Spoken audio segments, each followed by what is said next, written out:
आज हम स्टडी करते हैं थर्मोडायनेमिक्स में ताप की अभिधारणा। पिछले खंड में अपन ने देखा कि ऊष्मागतिकीय प्राचल बीटा के दो गुण होते हैं। यदि दो निकाय पृथक रूप से साम्यावस्था में हो, इन्हें समान प्राचल बीटा से व्यक्त किया जाए तो ऊष्मीय संपर्क कराने पर भी उनके प्राचल बीटा समान रहते हैं। उनके मध्य नेट ऊष्मा विनिमय नहीं होता है, यानी वे साम्यावस्था में रहते हैं। यदि दो निकाय पृथक रूप से साम्यावस्था में है परंतु उनके प्राचल बीटा समान नहीं है तो ऊष्मीय संपर्क होने पर उनके बीच साम्यावस्था नहीं रहती है और ऊष्मा विनिमय होता है। अब हम तीन निकाय लेते हैं जो पृथक रूप से साम्यावस्था में है। यदि निकाय सी को निकाय ए के रूप से ऊष्मीय संपर्क में रखें, इन निकायों के बीच ऊष्मा विनिमय नहीं हो रहा है तो beta C equal to beta A होगा। इसी प्रकार से सी और बी के ऊष्मीय संपर्क रखने पर इनके बीच में ऊष्मा विनिमय नहीं हो तो beta C equal to beta B होगा। तो इस तरह से इससे यह निष्कर्ष निकलता है कि यदि निकाय ए व बी में भी ऊष्मीय संपर्क करा दें तो उनके मध्य भी किसी प्रकार का ऊष्मा विनिमय नहीं होगा। तो सारांश में इसको अपन इस प्रकार कह सकते हैं कि यदि दो निकाय एक तीसरे निकाय से अलग अलग ऊष्मीय साम्यावस्था में हो तो वे आपस में भी ऊष्मीय साम्यावस्था में होंगे। और ऊष्मीय साम्यावस्था के संबंध में ये एक महत्वपूर्ण नियम है, इसे ऊष्मागतिकी का शून्य नियम कहते हैं, जीरो लॉ ऑफ थर्मोडायनेमिक्स कहते हैं। इस प्रकार बीटा एक ऐसा मूल ऊष्मागतिक प्राचल है जो ऊष्मीय संतुलन में निकायों के लिए समान होता है। बीटा से संबद्ध विमाहीन राशि टी कहलाती है जो 1/k बीटा के बराबर होती है, जो परमताप होती है। इस प्रकार यदि दो निकाय उसमें संपर्क रखने पर ऊष्मीय संतुलन बने रहते हैं तो उनके बीच नेट ऊष्मा का विनिमय नहीं होगा और उनके ताप समान होंगे। तो अब परमताप के प्रॉपर्टी ऑफ एब्सोल्यूट टेम्परेचर ये भी आप स्टडी कर सकते हैं। तो अपन देखें कि 1/k T equal to beta होता है और ये अपन डिराइव कर चुके हैं कि ये delta upon delta E log of omega के बराबर होता है। तो इससे अपन ये एक स्टडी ये देख सकते हैं कि किसी सामान्य निकाय के लिए ओमेगा ऊर्जा ई का एक वर्तमान फलन होता है, इसलिए डेल्टा अपॉन डेल्टा ई लॉग ओमेगा पॉजिटिव होगा। इस प्रकार से इसकी कई प्रॉपर्टी इसमें समझा रखी है, आप देखना स्टडी करना। ये तीसरी प्रॉपर्टी, चौथी प्रॉपर्टी। अब देखें अपन इसका स्केल ऑफ टेम्परेचर, ये आपके केमिस्ट्री में भी आ चुके हैं बहुत सारी चीज़ें। ये स्केल ऑफ टेम्परेचर अपन यानी स्टडी करेंगे।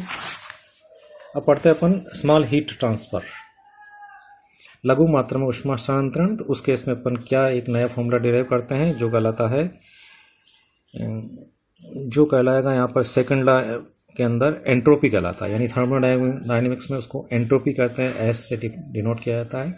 अब एक विशेष महत्व के सरल प्रक्रम पर विचार करें, इसमें निकाय एक किसी दूसरे निकाय के साथ ऊष्मीय संपर्क में है और लघु मात्रा में ऊष्मा Q अवशोषित करता है। इसका परिमाण इतना कम है कि Q equal to less than E average minus E0, जहाँ E एवरेज निकाय के माध्य ऊर्जा और E0 निकाय की मूल अवस्था में ऊर्जा। तो इससे स्पष्ट है कि Q equal to delta E बार ऊर्जा अंतर की तुलना में नगण्य मान सकते हैं। माना कि ऊर्जा स्थानांतरण से ताप में परिवर्तन डेल्टा टी होता है, इसलिए उसके प्राचल बीटा में परिवर्तन delta beta equal to delta beta upon delta E average, जो होगा delta beta upon delta E Q के लगभग इक्वल। परंतु पिछले खंड में अपन ने देखा था कि delta beta upon delta E की value delta upon delta E F upon E minus E0 के बराबर होती है, यानी F upon E minus E0 whole square negative में, या beta upon E minus E0 negative में, या delta beta equal to minus, ये सिंपल मैथमेटिक्स है आप देखना, delta beta equal to minus beta Q upon E minus E0, या delta beta upon beta की वैल्यू ये मिलेगी Q upon E minus E0 less than 1, या delta beta is less than beta. जो कि इस प्रकार T equal to K 1 upon K beta होता है। इसे अवकलन करने पर delta T upon T equal to ये minus delta beta upon beta के इक्वल मिल जाएगा। क्योंकि अपन यहाँ डिराइव कर चुके हैं delta beta is less than very much less than beta, तो डेल्टा T भी यहाँ very much less then T होगा। तो इससे स्पष्ट है कि यदि निकाय द्वारा अवशोषित ऊष्मा का परिमाण अत्यल्प हो तो निकाय के ताप में परिवर्तन नगण्य होगा। मान लीजिए कि साम्यावस्था में निकाय एक की माध्य ऊर्जा E एवरेज है और इस अवस्था में अभिगम्य अवस्थाओं की संख्या डेल्टा E है। यदि इस निकाय को अत्यल्प मात्रा में ऊष्मा Q दे दे तो इसकी अब माध्य ऊर्जा E average Q equal to Q हो जाएगी। और माना कि जो अभिगम्य अवस्थाओं की जो संख्या है ओमेगा वो दी जाए, तो इसलिए टेलर सीरीज एक्सपेंशन से अपन कह सकते हैं कि log of omega E bar plus Q equal to, ये टेलर सीरीज का एक्सपेंशन, बीटा इक्वल टू ये वैल्यू सब्स्टिट्यूट कर दें इसके अंदर, तो अपने को इक्वेशन 5 मिल जाएगी।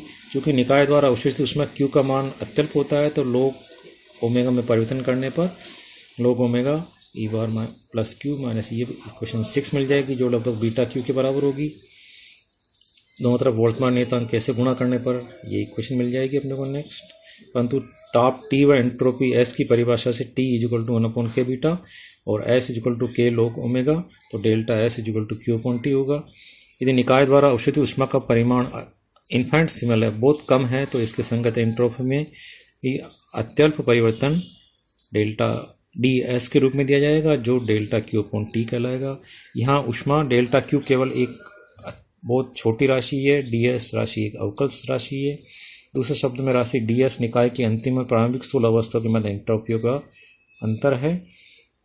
तो यह संबंध ऊष्मागतिकी का सेकंड लॉ भी कहलाता है। इसके अनुसार S यदि एंट्रोपी किसी भी निकाय की स्थूल अवस्था का अभिलाक्षणिक गुण होता है, तो ऊष्मीय रूप से विलगित निकाय में किसी भी प्रक्रिया के द्वारा यदि निकाय एक स्थूल अवस्था में दूसरी में संक्रमित करता है, तो उनकी एंट्रोपी में वृद्धि की प्रवृत्ति होती है। यानी delta S is more than 0, यह निकाय विलगित नहीं है और अत्यणु प्रक्रिया से डेल्टा Q ऊष्मा अवशोषित करता है, तो उसके एंट्रोपी में परिवर्तन ds equal to delta Q/T कहलाएगा। तो इस प्रकार से यदि एंट्रोपी परिवर्तन के परिणाम स्वरूप उसकी अभिगम्य अवस्थाओं में वृद्धि के आकलन के लिए समीकरण 6 कंसिडर करें। मान लीजिए कि नियत ताप पर निकाय के लघु ऊष्मा Q अवशोषित करने पर उसकी अभिगम्य अवस्थाओं में वृद्धि डेल्टा ओमेगा हो रही है, तो एंट्रोपी की value delta omega equal to ये फॉर्मूला मिल जाएगा इक्वेशन 9। इससे स्पष्ट है कि निकाय में लघु ऊष्मा के हस्तांतरण से अभिगम्य अवस्था में परिवर्तन चरघातांकी रूप से परिवर्तित होता है। आज इतना ही बहुत है, ठीक है, थैंक यू।